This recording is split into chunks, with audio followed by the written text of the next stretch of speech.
پہلی یہ کہ پانی میسر ہی نہیں ہے. آج کل تو ویسے ایسا نہیں ہوتا, آج کل پانی اگر ایک ٹائم پہ آپ کے گھر پہ نہیں ہے تو باہر کہیں نہ کہیں سے مل جائے گا, اس کو لا کے پانی کے ساتھ ہی وضو کیا جائے. لیکن وہ کنڈیشن جو کہ تب ہوتی تھی کہ پانی بالکل دستیاب ہی نہیں ہے, یا آپ باہر کسی ایسے علاقے میں ایسی جگہ پہ گئے ہوئے ہو جہاں پر پانی میسر نہیں ہے, تو آپ تیمم کے طریقے کو اپنا سکتے ہو. دوسری وجہ یہ کہ اگر آپ گھر پہ ہو, پانی بھی ہے, موجود بھی ہے, لیکن اس کے باوجود آپ کو کوئی ایسی بیماری ہے کہ اگر آپ نے وضو کر لیا یا غسل کر لیا تو اس سے آپ کی وہ بیماری بگڑ جائے گی. مثال کے طور پر کسی کو کوئی سکن کی بیماری ہے, کسی کی کوئی ہڈی ٹوٹی ہوئی ہے, اس کو پلاسٹر لگا ہوا ہے, کسی کا آپریشن ہوا ہے, کوئی جل گیا ہے, کسی کو بڑے جلے کے گہرے زخم ہے, کوئی ضعیف ہے, کوئی بیمار ہے, کہ اگر اب اس نے اس کے باوجود اوپر سے وضو یا غسل کر لیا تو وہ جو وضو غسل کا پانی ہے وہ اس کی بیماری کو اور زیادہ بڑھانے میں جو ہے وہ اپنا کردار ادا کرے گا. تو پھر اسے چاہیے کہ وہ جو اللہ سبحانہ و تعالیٰ نے نرمی کا طریقہ بتایا ہے, تیمم کا طریقہ, اس کو اپنائے گا اور اس کے ذریعے سے جو ہے وہ پاکی اور طہارت کو حاصل کرے گا. اب اگلی چیز آتی ہے کہ یہ جو تیمم کرنا ہے یہ کس چیز سے کیا جائے گا.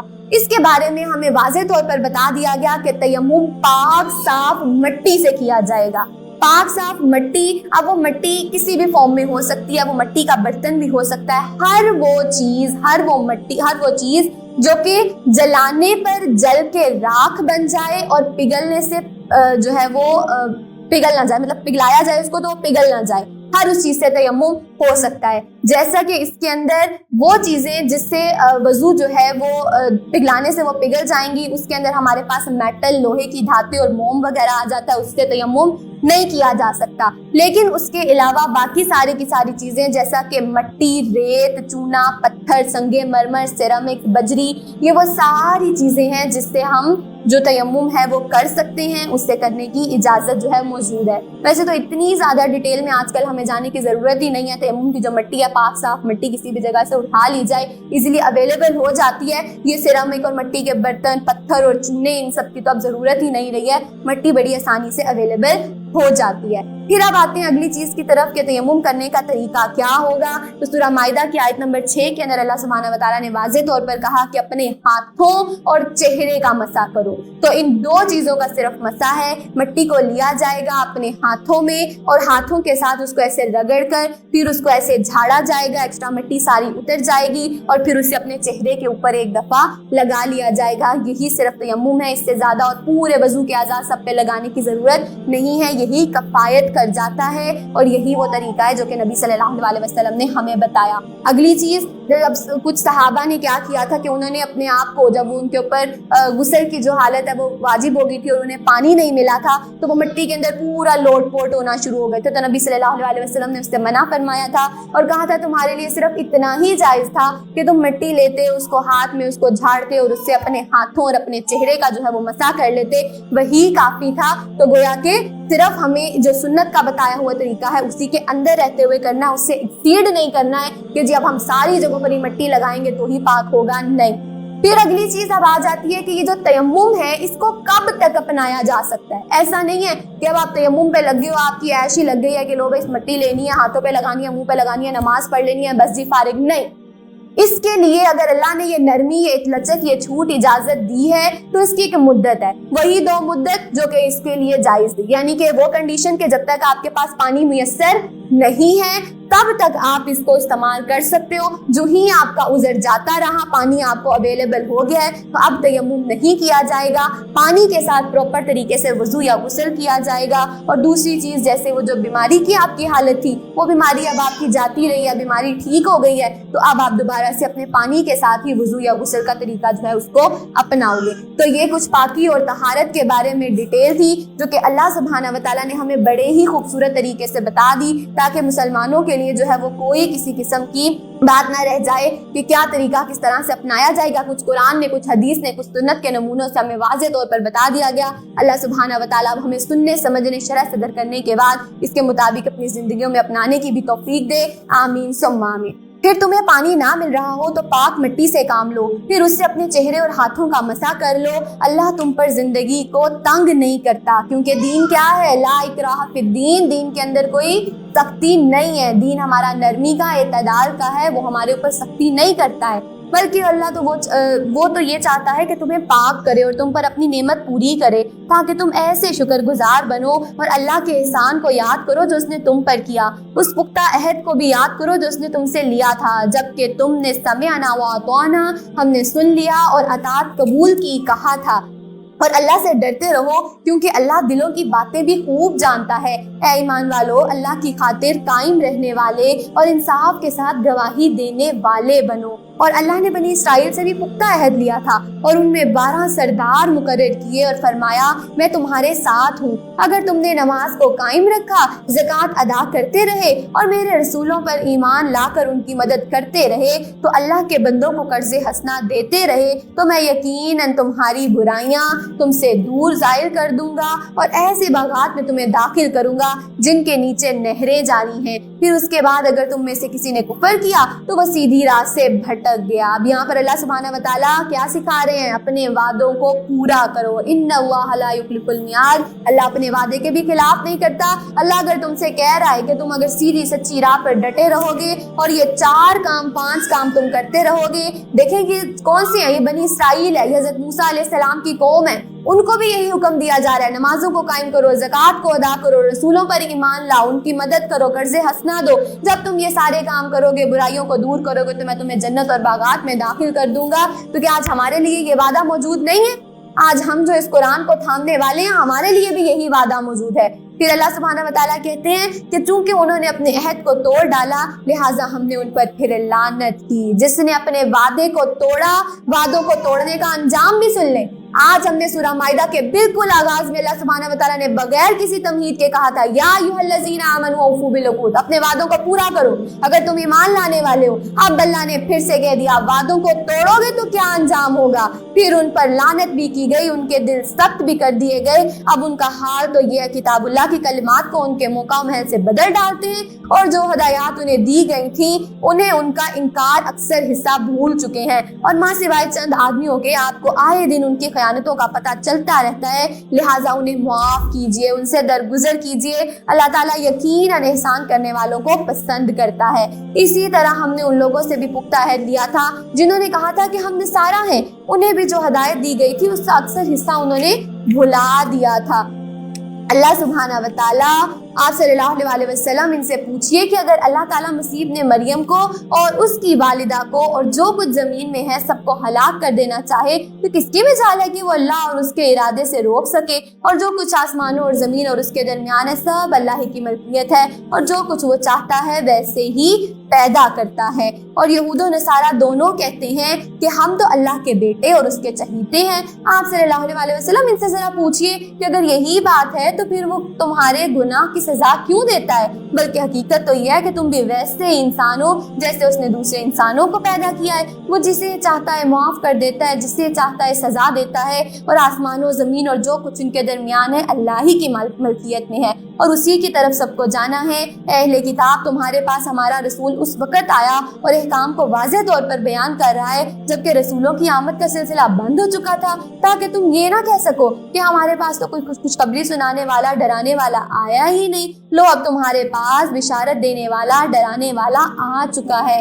اور اللہ ہر چیز پر قادر ہے۔ موسیٰ علیہ السلام نے کہا اے میرے رب، میرا اختیار تو صرف اپنے آپ پر ہے اور اپنے بھائی پر ہے، لہٰذا ہمارے اور نافرمان لوگوں کے درمیان جدائی ڈال دے۔ اللہ تعالیٰ نے فرمایا اب وہ زمین ان پر 40 برس کے لیے حرام کر دی گئی، اتنی مدت یہ لوگ زمین میں مارے مارے پھریں گے، لہٰذا ایسے نافرمان لوگوں کی حالت پر غم نہ کرنا۔ یہ وہی جو کہ ہم نے سورہ بقرہ کے اس دن بالکل اینڈ پر دیکھا تھا کہ جب یہ قوم جس کو اللہ سبحانہ و تعالیٰ نے فلسطین کو جو ہے فتح کرنے کا حکم دیا لیکن انہوں نے اللہ کی بات نہ مانی اپنی ضد اور ڈھٹائی میں آ کر، پھر ہمیں پتہ چلتا ہے کہ اللہ سبحانہ و تعالیٰ نے انہیں 40 نسلوں تک اسی صحرا ریگستان میں یہ بھٹکتے رہے تھے اور ان کو کہیں پر رہنے کی جگہ اور کھانے کو نہیں ملا تھا۔ جب ان کی 40 نسلیں ختم ہو گئی اس کے بعد اللہ سبحانہ و تعالیٰ نے پھر جب انہوں نے جو ہے وہ یہ وعدہ اللہ سے کیا کہ اب ہم جو ہے وہ فاتح بن کر فلسطین کی طرف جائیں گے، پھر اللہ نے ان کی مدد بھی کی، ان کی نصرت بھی کی، اور اس کے بعد کی ساری روداد ہم اس دن دیکھ چکے ہیں۔ پھر اللہ سبحانہ و تعالیٰ نے فرمایا نیز آپ اہل کتاب کو ذرا آدم کے بیٹوں کا سچا واقعہ تو سنائیے جب ان دونوں نے اللہ کے حضور قربانی پیش کی تو ان میں سے ایک کی قربانی تو قبول ہو گئی اور دوسرے کی قبول نہ ہوئی۔ اب یہ وہ واقعہ جو کہ اللہ سبحانہ و تعالی ہمیں حضرت آدم علیہ السلام کے بیٹوں کا سنانا چاہ رہے ہیں کہ حضرت آدم علیہ السلام وہ کیسے تھے۔ وہ تو ہم نے اس دن رداد ان کی پڑھ لی تھی کہ اللہ نے ان کی کیسے تخلیق کی، کیسے انہیں علم سکھایا، کیسے فرشتوں کو ان کو سجدہ کرنے کا حکم دیا، پھر ان کو ایک جنت میں جو ہے وہ ٹھہرایا، وہاں پر ایک درخت سے منع کیا، انہوں نے جب اس درخت کا پھل کھا لیا، پھر اللہ نے سزا کے طور پر آزمائش کے لیے اللہ سبحانہ و تعالیٰ نے انہیں دنیا میں بھیج دیا۔ ان کی توبہ کو تو قبول کر لیا، لیکن پھر انہیں کہا کہ اب ہمیشہ کے لیے تم جو ہے وہ دنیا میں رہو گے۔ اب اس دنیا میں اللہ نے ان کو بسانے کے بعد جب زمین میں ان کو بھیج دیا، اب ان کی نسل جاری کرنی تھی۔ ان کی نسل کو جاری کرنے کے لیے، اس خاندان کے سلسلے کو چلانے کے لیے ہمیں پتہ چلتا ہے کہ ہر سال اماں حوا کو حمل ٹھہرتا تھا۔ ہر سال اماں حوا کو حمل ٹھہرتا تھا اور ہر سال جڑواں بچے ہوتے تھے، ایک بیٹا اور ایک بیٹی کی پیدائش ہوتی تھی۔ یہ اللہ سبحانہ و تعالیٰ کے حکم سے تھا، کیونکہ اللہ سبحانہ و تعالیٰ نے نسل آگے بڑھانی تھی۔ اب جب یہی سلسلہ جاری رہا تو حضرت اماں حوا اور حضرت آدم علیہ السلام کے دو بیٹے، حضرت قابیل اور حابیل، یہ دو بیٹے تھے۔ اب یہ وہ تھے، ان میں سے بڑے بھائی کا نام قابیل تھا۔ قابیل وہ بھائی تھا جو کہ کھیتی باڑی کرتا تھا، اس نے کھیتی باڑی کا کام شروع کر رکھا تھا، جبکہ جو دوسرا بھائی حابیل تھا وہ چھوٹا تھا اور وہ بکریوں کا ریوڑ چراتا تھا، گلہ بانی کا کام کرتا تھا۔ اب یہ دونوں جیسے جیسے بڑے ہوئے، جوان ہوئے، تو فطری جذبے کے مطابق انہوں نے اپنے باپ سے ڈیمانڈ کی کہ ہمیں کوئی ہیلپر چاہیے، کوئی معاون چاہیے، اور اپنی جسمانی خواہش کی تکمیل کے لیے جب انہوں نے اپنے باپ سے ڈیمانڈ کی تو حضرت آدم علیہ السلام نے پھر اللہ سے مشورہ کیا۔ اللہ سبحانہ و تعالیٰ نے پھر انہیں حکم دیا کہ ان کا نکاح کر دیا جائے۔ اب نکاح کیسے کیا جائے؟ عورت کو ہماری شریعت کے اندر تو محرم نامحرم کا تصور موجود ہے نا، کہ کن سے نکاح کیا جائے گا، کن سے نہیں کیا جائے گا، لیکن ان کے ہاں محرم رشتوں کا تصور ہی نہیں تھا، کیونکہ اس وقت تو صرف تھے ہی اماں حوا اور حضرت آدم کی اولاد تھی۔ اب ان کے لیے اللہ سبحانہ و تعالیٰ دین رہا ہمیشہ دین اسلام ہی ہے، دین فطرت ہی ہے۔ نکاح کا کہا جا رہا ہے، نکاح کے بغیر نہیں، لیکن اب نکاح کے لیے کیونکہ ان کی کنڈیشنز جو تھی وہ تھوڑی سی حالات فرق تھے، تو اللہ سبحانہ و تعالیٰ کی طرف سے انہیں حکم دیا گیا تھا کہ ایک ولادت سے پیدا ہونے والے بہن بھائی کا نکاح دوسری ولادت سے ہونے والے بہن بھائی سے کر دیا جائے، یعنی کہ اب یہاں پر حمل کا فرق رکھا جائے گا۔ ایک حمل کے اندر جو ایک بیٹا اور ایک بیٹی ہو رہے ہیں، اس کا نکاح اگلے حمل میں ہونے والے بیٹے اور بیٹی سے کر دیا جائے گا۔ اس طرح سے جو ہے وہ اللہ سبحانہ و تعالیٰ نے ڈفرینشیٹ کر دیا تھا۔ اب ایسا ہی ہوا، اللہ نے جب حکم دیا، اب حکم کے مطابق جب ان کا نکاح کروایا جانا تھا تو جو قابیل کی جو جڑواں بہن تھی، جس کا نام ہمیں لوزہ پتہ چلتا ہے، وہ قدر حسین تھی، وہ خوبصورت تھی، جبکہ جو قابیل کا نکاح جو ہے وہ قابیل کا نکاح ہونا تھا حابیل کی بہن سے۔ حابیل کی بہن کا نام تھا اکلینیا، ہمیں اس کا نام پتہ چلتا ہے، جو کہ کچھ قبول شکل سی تھی، بہت زیادہ حسین اور خوبصورت نہیں تھی۔ اب یہ بات قابیل نے جو ہے وہ اپنے دل میں لے لی، اس کے دل میں ایک جلن، ایک حسد پیدا ہو گیا کہ میری بہن زیادہ خوبصورت تھی، اس کا نکاح جو ہے وہ حابیل سے ہونے لگا ہے، اور اس کی بہن زیادہ خوبصورت نہیں ہے، اس کا نکاح میرے سے ہو رہا ہے، کیا ہوا؟ دل کے اندر ایک جلن، ایک حسد کا جذبہ آ گیا۔ اب جب دل کے اندر یہ حسد کا جذبہ، جو کہ اتنا گندا جذبہ ہے کہ یہ ساری نیکیوں کو ختم کر دیتا ہے، جب اس کی چنگاری لگ جاتی ہے تو پھر بھائی بھائی کو بھول جاتے ہیں، بڑے سے بڑا دشمن اور بڑے سے بڑا جو رشتہ دار اور دوست ہے وہ بھی ایک دوسرے کو بھول جاتا ہے۔ بس یہاں پر اب والد کی اور اللہ کی نافرمانی کرنا ان کے لیے آسان ہو گیا۔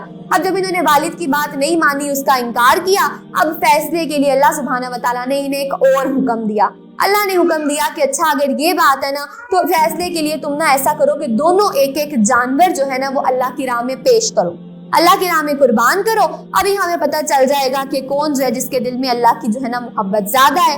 اب اس کا جب اللہ نے حکم دیا تو ان کے ہاں ایسا ہوتا تھا کہ جب بھی اپنی قربانی پیش، ہمارا تو قربانی کا سسٹم ہی بڑا مزے کا ہے نا، کہ قربانی کر کے اس کو ذبح کر کے خود ہی اس کا گوشت بھی کھا جانا ہے، غریبوں مسکینوں میں دے کر باقی خود ہی کھانا ہے۔ پہلے قربانی کا سلسلہ کیا ہوتا تھا کہ جب بھی کسی کا قربانی کرنی ہوتی تھی تو وہ اپنے قربانی کے جانور لے کر کھلے میدان میں چلے جاتے تھے، اور وہاں پر جا کر آسمان سے ایک آگ آتی تھی جس کی قربانی کو وہ کھا کے ختم کر جاتی تھی، تو اس کا مطلب ہوتا تھا کہ اس کی قربانی اللہ نے قبول کر لی ہے۔ پر دیکھیں یہ ان کے لیے تو سیدھا سیدھا نشان تھا کہ انہیں پتہ چل جاتا تھا کہ ان کی قربانی قبول ہو گئی یا نہیں ہوئی، لیکن یہ ہمارے لیے آزمائش ہے، ہمارے لیے یہ آزمائش ہے کہ ہم قربانی کرتے ہیں، اپنے ہاتھوں سے کرتے ہیں، لیکن ہماری وہ قربانی اللہ کے ہاں قبول ہوئی ہے یا نہیں ہوئی یہ بات ہمیں پتہ نہیں چلتی ہے۔ اس لیے قربانی کرنے کے بعد اس فکر میں رہا کریں کہ اللہ سبحانہ و تعالیٰ ہماری اس قربانی کو قبول بھی فرما لے۔ اب جب انہوں نے قربانی کرنی تھی، اللہ نے فیصلے کے لیے حکم دیا۔ قابیل جو تھا نا، اس کے دل میں جو دنیا کی محبت تھی، حب دنیا تھی۔ اب اس نے اس دنیا کی محبت کی بنیاد پر ہی جب قربانی کے لیے جانور کا انتخاب کیا تو ایک چھوٹی سی مری ہوئی سی جو بکری تھی اس کا اس نے انتخاب کیا اور وہ لے گیا۔ اب جو حابیل تھا، کیونکہ اس کے اندر اللہ کی رضا اور اللہ کی محبت بہت زیادہ تھی، دنیاوی محبت اس کے لیے میٹر نہیں کرتی تھی، تو اس نے ایک موٹی تازی صحت مند سی بکری لی۔ اب دونوں اپنے اپنے جو جانور قربانی جو ہے اس کو لے کے میدان میں گئے، آسمان سے آ گئی اور اس نے آ کر حابیل کی قربانی کو ختم کر لیا، چاٹ لیا اور اس کو کر دیا۔ اس سے واضح طور پر پتہ چل گیا کہ اللہ سبحانہ و تعالیٰ نے حابیل کی جو قربانی ہے اس کو قبول کر لیا، کیونکہ اللہ کو کیا پسند ہے؟ اللہ کو کوانٹٹی نہیں پسند، اللہ کو کوالٹی پسند ہے۔ کیا آپ جو چیز دے رہے ہو اس کی کوالٹی کتنی اچھی ہے؟ اللہ کو وہ جو موٹی تازی بکری جو کہ حب دنیا سے دور ہو کر اللہ کے لیے پیش کی گئی وہ اللہ کو پسند آ گئی، اس کی قربانی کو آسمان سے آگ آ کر کھا گئی۔ اب اس پر قابیل کے دل میں اور حسد آ گیا کہ میری قربانی تو قبول نہیں ہوئی اور اس کی قربانی بھی قبول ہو گئی، اس کی بیوی بھی زیادہ خوبصورت۔ یہی معاملہ ہوا جب حسد کی جو آگ تھی وہ اور زیادہ بڑھتی گئی، جلن بڑھی۔ اس پر اب بھائی قابیل نے اپنے دوسرے بھائی حابیل کو قتل کی دھمکی دی کہ میں تمہیں قتل کر دوں گا، اور دھمکی دینے کے بعد اس نے اپنے چھوٹے بھائی کا قتل بھی کر دیا۔ بڑے بھائی نے چھوٹے بھائی کا اب جب قتل کر دیا، اب قتل کرنے کے بعد یہ روئے زمین پر سب سے پہلا قتل تھا۔ اب طریقہ پتہ ہی نہیں تھا، قتل تو کر دیا ہے، مار تو دیا ہے، اب اس کو میں دفناؤں کہاں؟ اس کا انجام جو ہے وہ کیا کروں؟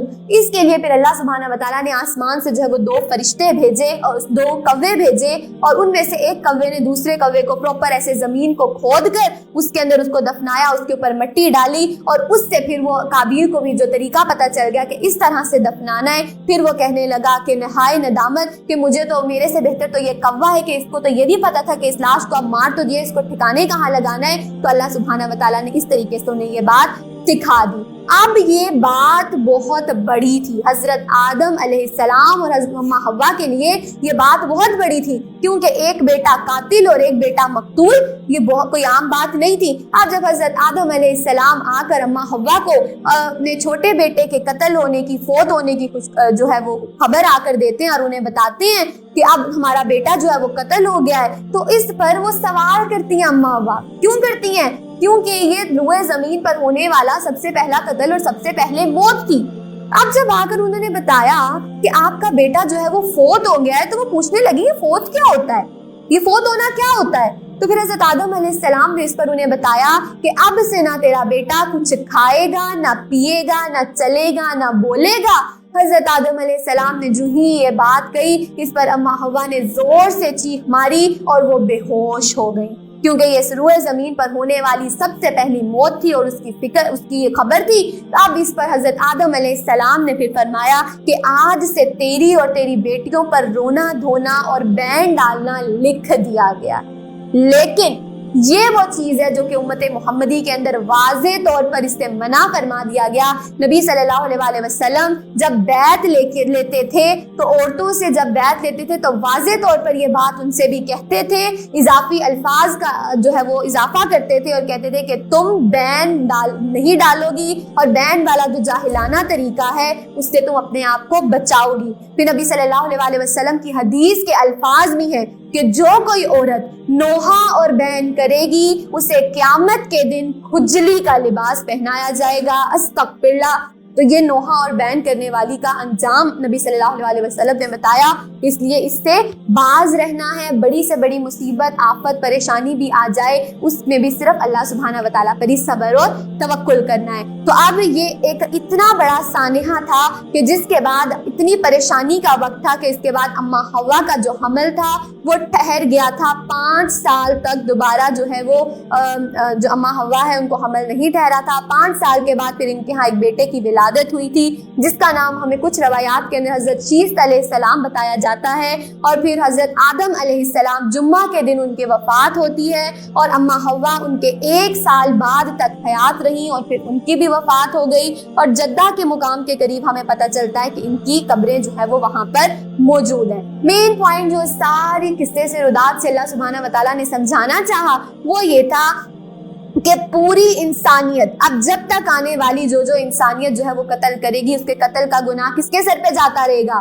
وہ قابیل کے سر پر جاتا رہے گا، کیونکہ قتل کی جو یہ شروعات تھی، اس کی انٹینسٹی تھی، یہ شروع ان سے ہوئی تھی۔ اللہ سبحانہ وتعالی ہمیں قرآن پاک کی ان قصوں کو، ان کہانیوں کو سننے کے بعد ان سے حاصل ہونے والے سبق اور اصول سمجھنے کی توفیق دے، آمین ثم آمین۔ دوسرے نے پہلے سے کہا میں ضرور تمہیں ماروں گا، پہلے نے جواب دیا میرا کیا قصور ہے، اللہ تو صرف پرہیزگاروں کی قربانی قبول کرتا ہے، اگر تو مجھے مار ڈالنے کے لیے میری طرف اپنا ہاتھ بڑھائے گا تو بھی میں تجھے قتل کرنے کے لیے اپنا ہاتھ نہیں بڑھاؤں گا، میں تو اللہ رب العالمین سے ڈرتا ہوں، میں چاہتا ہوں کہ تم میرا اور اپنا گناہ سب کچھ سمیٹ لے اور اہل دوزخ سے ہو جا، اور ظالم لوگوں کی یہی سزا ہے۔ جس شخص نے کسی دوسرے کے علاوہ جان کا بدلہ یا زمین میں فساد برپا کرنے کی غرض سے قتل کیا تو اس نے گویا سب لوگوں کو ہی مار ڈالا، اور جس نے کسی کا قتل ناحق سے بچا لیا تو گویا کہ اس نے سب لوگوں کی زندگی کا معجب کر دیا۔ یہاں پہ کیا سمجھ میں آ رہا ہے کہ پوری انسانیت کو قتل کر دینے کے مترادف ہے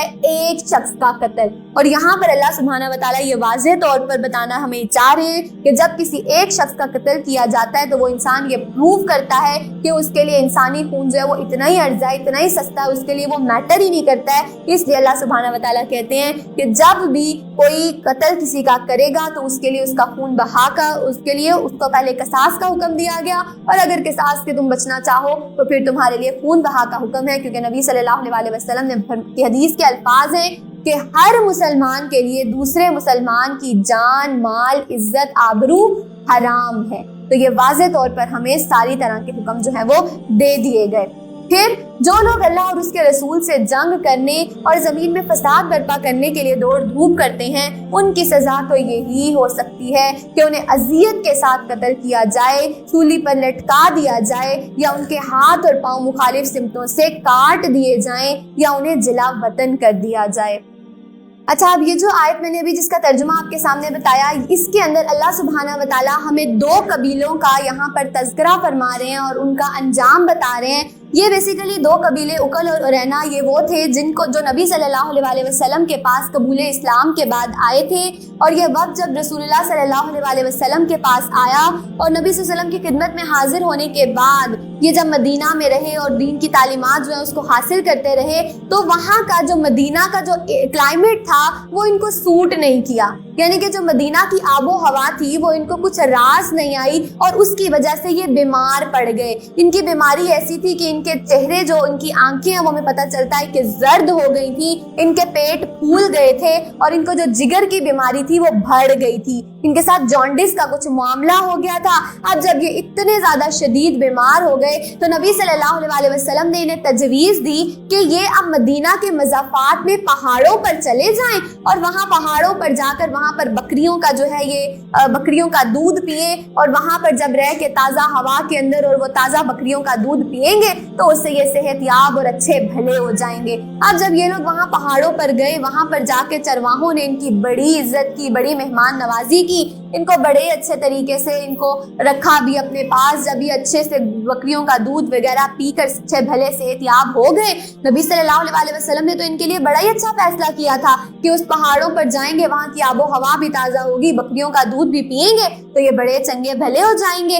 اب جب یہ اتنے صحت یاب بھی ہو گئے، توانا ہو گئے، طاقتور ہو گئے، اس کے بعد یہ احسان فراموش ہو گئے۔ اتنی اچھی ان کی مہمان نوازی کی گئی، ہر طرح سے صحت مند ہونے کے بعد اب انہوں نے کیا کیا، یہ احسان فراموش ہوئے، اور انہوں نے وہاں کے جو چرواہے تھے ان سے ان کے اونٹ چھینے، اور ان کے جو ہاتھ اور پاؤں تھے وہ مخالف سمتوں سے کاٹ دیے تاکہ وہ ان کا پیچھا بھی نہ کر سکے، اور ان کی آنکھوں کے اندر لوہے کی سلاخیں پھیری، اور ان کو وہاں پر بھوکا پیاسا اس میدان میں تنہا چھوڑ دیا۔ اور جاتے جاتے ان چرواہوں کو یہ بھی کہہ گئے کہ اپنے نبی کو کہہ دینا، مصطفیٰ کو کہہ دینا، انہیں خبر دے دینا کہ ہم ان کے دین سے بھی مرتد ہو گئے ہیں۔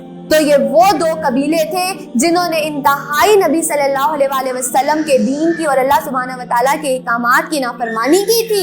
اس پر پھر نبی صلی اللہ علیہ وسلم کے پاس جب یہ خبر پہنچی تو آپ نے صحابہ کو حکم دیا کہ ان ظالموں کو، ان چوروں کو، ان مرتدوں کو جو ہے وہ ڈھونڈ کے لایا جائے۔ جب نبی صلی اللہ علیہ وسلم نے یہ حکم دیا، صحابہ اس مشن پر نکل پڑے۔ انہوں نے ان لوگوں کو جو ہے وہ ڈھونڈ نکالا، انہیں پکڑ کے نبی صلی اللہ علیہ وسلم کی خدمت میں پیش کیا گیا۔ تو اب قصاص کا معاملہ ہوا، یہاں پر قصاص کا معاملہ ہوا، بالکل اسی طرح بدلہ لیا گیا جس طرح سے انہوں نے کیا تھا، اسی طرح سے ان کو۔ اور یہ آپ کو پتہ ہے یہ حیات طیبہ کی سب سے زیادہ سخت ترین سزا تھی۔ اس سے پہلے ہم دیکھ چکے ہیں نبی صلی اللہ علیہ وسلم نے ان سب لوگوں کو معاف کر دیا جن پر آپ نے کیسے انہوں نے نبی صلی اللہ علیہ وسلم پر ظلم اور ستم کیے اور نبی صلی اللہ علیہ وسلم کے اوپر پتھر برسائے، آپ کے پاؤں تک خون سے بھر جاتے تھے، آپ کو طرح طرح کی اذیتیں دی، لیکن آپ سب کو معاف کرتے آئے۔ لیکن یہ جو ظلم اور یہ گناہ تھا یہ بہت بڑا تھا۔ پھر اس پر قصاص لیا گیا۔ نبی صلی اللہ علیہ وسلم کے پاس جب پیش کیے گئے تو اللہ کے حکم سے انہیں ویسے ہی پکڑا گیا، ان کے ہاتھ اور پاؤں بھی مخالف سمتوں سے ویسے ہی کاٹے گئے، ان کی آنکھوں میں بھی لوہے کی سلاخیں پھیری گئیں اور ان کو بھی بھوکے پیاسے سسک کر مرنے کے لیے چھوڑ دیا گیا۔ تو یہ وہ قصہ، یہ وہ روداد، ان قبیلوں کا تذکرہ ہے جو کہ اللہ سبحانہ وتعالیٰ یہاں پر کر رہے ہیں کہ جو لوگ زمین میں فساد برپا کرنے کے لیے دوڑ دھوپ کرتے ہیں ان کی سزا تو یہی ہو سکتی ہے کہ انہیں ویسے ہی اذیت کے ساتھ قتل کیا جائے یا سولی پر لٹکایا جائے یا ان کے ہاتھ اور پاؤں مخالف سمتوں سے کاٹ دیے جائیں، انہیں جلا وطن کر دیا جائے۔ ان کے لیے یہ ذلت تو دنیا میں ہے اور آخرت میں انہیں بہت بڑا عذاب ہوگا۔ مگر جو لوگ توبہ کر لیں قبل اس کے کہ تم ان پر قابو پاؤ، انہیں یہ سزائیں نہیں دی جائیں گی۔ تمہیں علم ہونا چاہیے کہ اللہ بڑا بخشنے والا، رحم کرنے والا ہے۔ اے ایمان والو، اللہ سے ڈرتے رہو اور اس کے حضور یابی کے لیے ذریعہ تلاش کرو اور اس کی راہ میں جہاد کرو تاکہ تم کامیاب ہو سکو۔ اب یہ کیا معاملہ ہے؟ یہاں پر ایک لفظ استعمال کیا جا رہا ہے الیہ الوسیلہ۔ اب یہ وسیلہ کا لفظ وہ ہے جس کو لوگ اکثر غلط مس انٹرپریٹ کر کے اور مسکنسپشن کے ساتھ یہ کہتے ہیں کہ اللہ تو خود قرآن میں کہہ رہا ہے جاؤ وسیلہ ڈھونڈ لو اپنے لیے۔ نہیں، یہاں پر اللہ سبحانہ وتعالیٰ وسیلہ یہ نہیں کہہ رہا کہ تم لوگوں کو ڈھونڈو۔ اللہ سبحانہ وتعالیٰ یہاں پر انسانوں کو اللہ تک پہنچنے کے لیے، کیونکہ واقعی کسی وسیلے کی ضرورت ہوتی ہے، لیکن اس وسیلے کے طور پر کوئی انسان نہیں۔ وسیلہ اصل میں کیا ہے وہ ہم بعد میں دیکھتے ہیں، پہلے جو مسکنسپشن ہے وہ دیکھتے ہیں کہ اس آیت کو کہا جاتا ہے کہ اللہ سبحانہ وتعالیٰ نے یہاں پر خود کہا ہے، اس لیے اب ہم پیروں فقیروں اولیاءوں اللہ کو اور قبروں والوں کو جو ہے وہ ہم وسیلہ بناتے ہیں اور ان سے دعائیں کرواتے ہیں تاکہ ان کی سے جو دعائیں کروانا ہے وہ ہمارا جو اللہ تک پہنچ جائے اور قیامت کے دن وہ ہمارے سفارشی ہو جائیں۔ تو اللہ نے اس چیز سے واضح طور پر منع کیا ہے، ایسا کوئی معاملہ نہیں ہے، یہ تو مشرک اور کافروں کا سا رویہ ہے، اس سے باز آیا جائے گا، اس طرح کا کوئی کام نہیں کیا جائے گا۔ البتہ اس آیت کے اندر جو کہا جا رہا ہے نا، اس وسیلے کا مطلب یہ ہے کہ تم ایسا طریقہ، ایسا رابطہ، ایسا ذریعہ، ایسا سورس، ایسا پاتھ تلاش کرو کہ تم اللہ سبحانہ وتعالیٰ کے قریب ہو سکو، اللہ سبحانہ وتعالیٰ تک تم پہنچ سکو، تمہاری دعائیں اللہ تک پہنچ سکے۔ تو یہ وہ طریقہ، یہ وہ پاتھ، یہ وہ وسیلہ ہے کہ تم اللہ کی محبت، اللہ کی رضا حاصل کر سکو، اللہ کے محبوب بن سکو۔ اور قرب الہی کا سب سے بہترین وسیلہ تو کیا ہے؟ یہ قرآن اور حدیث قدسی کا وعدہ، جو کہ اللہ سبحانہ وتعالیٰ نے خود کہا تھا کہ میرا بندہ جب سجدے کی حالت میں ہوتا ہے تو میرے سب سے زیادہ قریب ہوتا ہے۔ یہ ہے وسیلہ، وہ جو سجدہ ہے نا وہ وسیلہ ہے، جس سجدے کو تم نے وسیلہ بنا کر اللہ سے مانگنا ہے۔ پھر اب یہ حدیث قدسی میں یہ بھی کہا گیا کہ جب میرے بندے کے لب میرے ذکر میں ہلتے ہیں تو وہ میرے سب سے زیادہ قریب ہوتا ہے۔ کیا وسیلہ ہے اس کے اندر؟ وہ زبان، اس زبان کا ذکر میں ہلنا، وہ یہاں پر وسیلہ ہے۔ پھر اس کے بعد ایک اور حدیث میں بتایا گیا کہ جب ایک بیوی اپنی شوہر کے خدمت میں لگی رہتی ہے تو وہ اللہ کو بڑی محبوب ہوتی ہے، اللہ کے بڑی قریب ہوتی ہے۔ یہ ہے وہ وسیلہ جو کہ یہاں پر تلاش کرنے کا کہا جا رہا ہے۔ اور یہ سارے کے سارے سورس، ان کو استعمال کر کر ہمیں وسیلہ ڈھونڈنا ہے، بجائے اس کے کہ وہ کسی انسان کو وسیلہ بنا کر ڈالا جائے درمیان میں۔ نہیں، وہ طریقہ نہیں اپنایا جائے گا۔ یہ اس آیت کو مس انٹرپریٹ کیا جاتا ہے، جس کو یہاں پر واضح طور پر اللہ سبحانہ وتعالیٰ دور کر رہے ہیں۔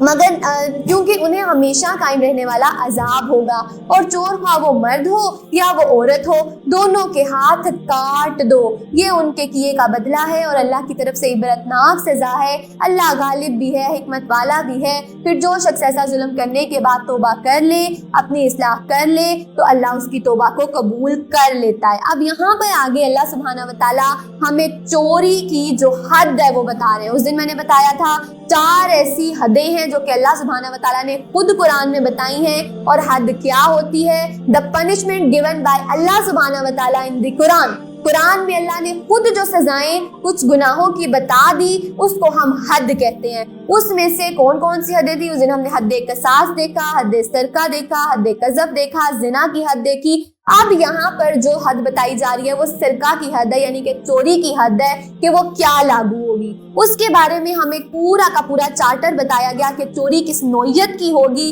تو اس کا ہاتھ کاٹا جائے گا۔ ہم بہت زیادہ ڈیٹیل میں نہیں جائیں گے۔ یہاں پر جو ہاتھ کاٹنے کا اللہ سبحانہ و تعالیٰ نے ایک چارٹر، ایک سسٹم بتایا ہے، اگر ہم وہ تھوڑا سا سمجھیں تو اللہ سبحانہ و تعالیٰ نے حکم کیا دیا۔ سب سے پہلے جو چوری کرنے والا ہے اس کے ہاتھ کاٹے جائیں گے۔ تو کیسے کاٹے جائیں گے؟ ہاتھ اس کا جب کاٹنا ہے تو وہ مخالف سمتوں سے پہلے کاٹا جائے گا، یعنی سب سے پہلے کسی انسان کا اگر ہاتھ کاٹنا ہے تو اس کا بایاں ہاتھ کاٹا جائے گا، پہلے دایاں نہیں کاٹا جائے گا، پہلے بایاں، تاکہ اگر اس کا بایاں ہاتھ کاٹا جائے تو ایٹ لیسٹ وہ کھانے پینے ہر کام کے لیے اپنے دائیں ہاتھ کو تو استعمال کر سکے۔ لیکن اگر اپنی وہ چوری سے ابھی بھی باز نہیں آتا اور وہ عمل ابھی بھی کنٹینیو ہی رکھتا ہے تو پھر اس کا پہلے بایاں ہاتھ کاٹا تھا، اب اس کی دائیں جو ٹانگ ہے، جو دایاں پاؤں ہے، وہ کاٹا جائے گا۔ کیوں؟ وہ اس وجہ سے تاکہ بیلنس رہے، یہ نہ ہو کہ ایک ہی سائڈ کی دونوں چیزیں کاٹ دی جائیں تو اس کا جو بیلنس برقرار رکھنا ہے وہ مشکل ہو جائے۔ یہ اللہ کے حکم کی حکمتیں ہیں۔ پھر اگر ابھی بھی وہ اپنے جو کام ہے اس سے باز نہیں آئے گا تو پھر اس کے بعد اس کا دایاں ہاتھ کاٹا جائے گا، ابھی بھی پاؤں نہیں، پہلے دایاں ہاتھ اب دوبارہ اس کا کاٹا جائے گا، تاکہ چلو ہاتھوں سے تو وہ رہ ہی گیا، وہ چلنے پھرنے جتنا ابھی بھی رہ جائے، اگر وہ پھر بھی باز نہیں آئے گا تو پھر اس کا بایاں پاؤں بھی کاٹ دیا جائے گا۔ تو یہ طریقہ ہے، اور اس کے لیے اب بازو کاٹا کیسے جائے گا، ہاتھ کاٹا کیسے جائے گا، اس کا طریقہ بھی ہمیں حدیث میں واضح طور پر بتا دیا گیا کہ جب ہاتھ کاٹنے لگے تو کاٹنے کا انداز یہ ہوگا کہ کلائی سے 4 انگلیاں چھوڑ کر کاٹا جائے گا، کلائی سے 4 انگلیاں چھوڑ کر کاٹا جائے گا، کیونکہ وہاں پر نبض ہوتی ہے، نبض کا خیال رکھا جائے گا۔ اگر نبض کٹ گئی تو پھر اس سے جو ہے وہ پورا انسان ہی جو ہے اس کے مرنے کے چانسز جو ہیں وہ پورے ہو جاتے ہیں۔ اللہ کا مقصد اس کو مارنا نہیں ہے، اس کو اس گناہ سے باز کرنا ہے تاکہ وہ دوبارہ یہ کام کرنے کے لیے جو ہے وہ ہمت بھی نہ کرے۔ اب اگلی چیز کہ جب اس کا یہ بازو کاٹا جائے گا نا، ہاتھ کاٹا جائے گا، تو اس کے بارے میں اگلا حکم یہ دیا گیا کہ اس کٹے ہوئے بازو کو گرم کھولتے ہوئے تیل میں ڈالا جائے۔ سننے میں کتنا سویر حکم لگتا ہے کہ اللہ سبحانہ و تعالیٰ کیا اتنے ظالم ہیں کہ وہ ایک تو پہلے ہاتھ کاٹا ہے، اب اس کے بعد کہا جا رہا ہے کہ ہاتھ کاٹنے کے بعد جو پیچھے کا بازو ہے اب اس کو گرم کھولتے تیل میں ڈالا جائے۔ اللہ تو بڑا نعوذ باللہ ظالم نہیں ہے، لیکن نہیں، اللہ ظالم نہیں ہے۔ اللہ کو ساری حکمتیں پتہ ہیں کہ جب اس کا بازو وہ ہاتھ وہ کاٹا جائے گا تو جو پیچھے کا بازو ہے اس کے اندر انفیکشن ہونے کا چانس بڑھ جاتا ہے۔ جب اس کو پیچھے سے آگے سے کاٹ دیا تو پیچھے والے حصے میں انفیکشن ہونے کا چانس بڑھ جاتا ہے، اس لیے اس کو جو ہے اوپر تیل گرم کھولتے تیل میں ڈالا جائے گا تاکہ اس کی وہ جو اوپر کی سکن ہے وہ نرم ہو جائے اور جو زخم ہے وہ سافٹ ہو جائے اور اس کے اوپر جو ہیلنگ کا پروسیس ہے وہ آسان ہو جائے اور وہ جلدی ہو جائے۔ اس کے علاوہ جتنی بھی خون کی نالیاں ہوتی ہیں وہ بھی جل کے ان کا منہ آگے سے بند ہو جاتا ہے تاکہ خون بہتا نہ رہے اور اس سے کوئی نقصان نہ ہو۔ تو یہ وہ زخم یہ اس کے جو چانسز ہوتے ہیں پھر اس سے کم ہو جاتے ہیں کہ اس سے خون بھی کم بہے گا اور وہ انسان جو ہے وہ بڑے اچھے سے جو ہے وہ اس چیز سے پھر بچ بھی سکتا ہے۔ تو یہ اللہ سبحانہ و تعالیٰ کا حکم ہے، یہ اللہ سبحانہ و تعالیٰ کی طرف سے متعین کردہ حدود ہیں ایک معاشرے کے اندر، اسلامی معاشرے کے اندر۔ اگر آج بھی ہمارے معاشرے کے اندر ان حدود کو اپنا لیا جائے تو ہمیں کوئی چور ڈاکو ملے ہی نہ۔ اللہ سبحانہ و تعالیٰ کی حکم سے جو ہے وہ یہ سارے معاملے حل ہو جائیں، لیکن آج ہمارے ہاں یہ حدیں نافذ نہیں ہے۔ یہ قرآن کی حدیں نافذ نہیں ہے جس کی وجہ سے ہمارے ہاں یہ چوریاں، ڈکیتیاں، رہزنی، یہ سب کچھ کھلے عام ہو رہا ہے۔ اللہ سبحانہ و تعالی ہمیں قرآن کے احکامات کو سمجھنے کی توفیق دے اور ان کو اپنی زندگیوں میں بھی جو ہے وہ امپلیمنٹ کرنے کی توفیق دے، تاکہ یہ سارے کے سارے گناہ جو ہے وہ ہماری زندگیوں سے بالکل ہی ختم ہو جائیں۔ اہل ایمان یوں کہیے گا کہ یہی وہ لوگ ہیں جو اللہ کی بڑی بھاری قسمیں اٹھا کر کہتے ہیں کہ ہم تمہارے ساتھ ہیں۔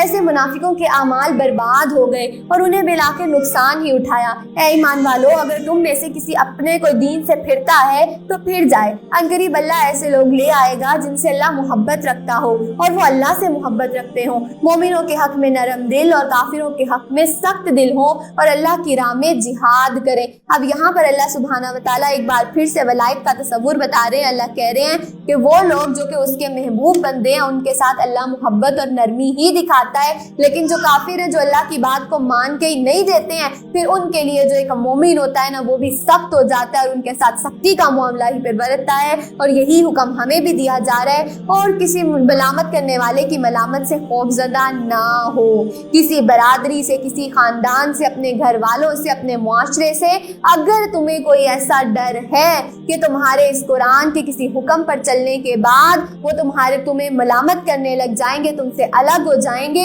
تو تم ان کا خوف نہ کرو، بلکہ صرف اللہ کا خوف رکھتے ہوئے ان تعلیمات پر چلتے ہی چلے جاؤ۔ اللہ سبحانہ و تعالیٰ تمہارا حامی و مددگار ہو جائے گا۔ بس کرنی تم نے صرف اللہ کی اطاعت ہے اور کسی کی نہیں کرنی ہے۔ اگر تمہیں کوئی اپنے سگے ماں باپ بھی اللہ کے حکم ماننے سے منع کریں گے تو ان کی اطاعت بھی نہیں کی جائے گی۔ اللہ کی اطاعت کے آگے اور کسی کی اطاعت نہیں ہے۔ اور جو شخص اللہ اور اس کے رسول اور مومنوں کو دوست بنائے تو وہ یقین رکھے کہ اللہ کی جماعت ہی غالب ہو کر رہے گی۔ اے ایمان والو، جن لوگوں کو تم سے پہلے کتاب دی گئی تھی ان سے اور کافروں میں سے ایسے لوگ تھے جو ان کو دوست نہ بناؤ، جنہوں نے تمہارے دین کو ہنسی مذاق بنا رکھا ہے۔ اگر تم مومن ہو تو اللہ سے ڈرتے رہو۔ جب تم نماز کے لیے اذان کہتے ہو تو یہ لوگ اس کا مذاق اڑاتے ہیں اور اسے مشغل بناتے ہیں، اور اس کی وجہ یہ ہے کہ وہ لوگ بے وقوف ہیں۔ اب یہاں پر اللہ سبحانہ و تعالیٰ اذان کا تذکرہ فرما رہے ہیں کہ جو لوگ دین کے احکامات کا مذاق، آج ہی ہم نے دیکھا شاعر اللہ سبحانہ و تعالیٰ کی پہچان کے ذریعے، اور اس کے اندر اذان بھی جو ہے وہ شاعر اللہ میں آتی ہے، جس کی بے حرمتی کرنے سے اللہ سبحانہ و تعالیٰ نے واضح طور پر منع فرمایا۔ اب ایک نمازی، ایک منادی جب اذان کے لیے پکارتا ہے تو اس کی طرف جانا جو ہے وہ واجب ہے، اس کی مانی جائے گی۔ نبی صلی اللہ علیہ وسلم کے دور حکومت میں جب حضرت بلال رضی اللہ تعالیٰ عنہ مسجد میں اذان دیتے تھے تو ایک یہودی تھا جو کہ اس اسلام کے اور ان عقائد کے بہت زیادہ خلاف تھا، عداوت رکھتا تھا، دشمنی رکھتا تھا، اور جب بھی حضرت بلال رضی اللہ تعالیٰ عنہ جماعت اذان کے کلمات پکارتے تھے تو وہ جلتا تھا، کڑتا تھا، اسے ذرا اچھے نہیں لگتے تھے، اور حضرت بلال رضی اللہ تعالیٰ عنہ کے لیے پھر وہ بد دعا بھی کرتا تھا، اور بد دعا کہتے ہوئے کہتا تھا کہ یہ تو وہ جھوٹا ہے، یہ اتنا جھوٹا ہے کہ یہ جل کر مر جائے، ختم ہو جائے۔ تو یہ وہ بد دعا تھی جو کہ وہ شخص جو ہے وہ حضرت بلال رضی اللہ تعالیٰ کو دیتا ہوتا تھا۔ اور نبی صلی اللہ علیہ وسلم کی حدیث کا وعدہ ہے کہ جو شخص کسی دوسرے کے لیے بد دعا کرے لیکن وہ اس بد دعا کے کلمات کا حقدار نہ ہو تو وہ بد دعا پلٹ کر اسی شخص کی طرف واپس آ جاتی ہے۔ تو اب بد دعا کیا دی گئی تھی حضرت بلال کو کہ وہ جل کر مر جائے، بس یہی بد دعا جو ہے وہ اسی شخص، اسی کے خلاف ہو گئی، اسی یہودی کے۔ اور ہمیں پتہ چلتا ہے کہ ایک دن وہ یہودی جو ہے وہ اپنے گھر کے اندر موجود تھا، رات کے وقت میں جو ہے اس کی بیٹی چولہا بند کرنا بھول گئی، اور وہ جو آگ تھی اس نے پورے گھر کو اپنی لپیٹ میں لے لیا، اور جتنے بھی لوگ تھے وہ سب جل کر راکھ ہو گئے، ختم ہو گئے۔ تو اس سے ہمیں اس یہودی کے پورے خاندان کے ختم ہو جانے اور اس چیز کا اندازہ ہو گیا کہ جو اللہ کا وعدہ ہے، اللہ کہتا ہے کہ جو کوئی اللہ کے شاعر کا مذاق اڑاتا ہے تو پھر وہ خود ہی اپنا مذاق بناتا ہے، اور وہ اسی اپنی آگ لگائی ہوئی کے اندر خود ہی جل کے راکھ ہو جاتا ہے۔ اللہ سبحانہ و تعالیٰ ہمیں تمام ہی شاعر اللہ، آپ کی تمام ہی پہچان کی چیزیں جو ہیں ان کی رسپیکٹ کرنے، ان کی عزت کرنے کی توفیق دے، آمین ثم آمین، اور ان کی بے حرمتی سے بچائے۔ اے رسول صلی اللہ علیہ وسلم، جو کچھ آپ کے رب کی طرف سے آپ پر نازل کیا گیا ہے اسے لوگوں تک پہنچا دیجئے۔ یا ایھا الرسول بلغ ما انزل الیک من ربک، اے نبی صلی اللہ علیہ وسلم، کتنے پیار سے اللہ سبحانہ و تعالیٰ کا سب سے پہلے تو نبی اپنے نبی کو مخاطب کرنے کا انداز کہ یا ایھا الرسول، میرے رسول آپ کیا کریں، بلغ، آپ پہنچا دیں، کیا پہنچا دیں، ما انزل،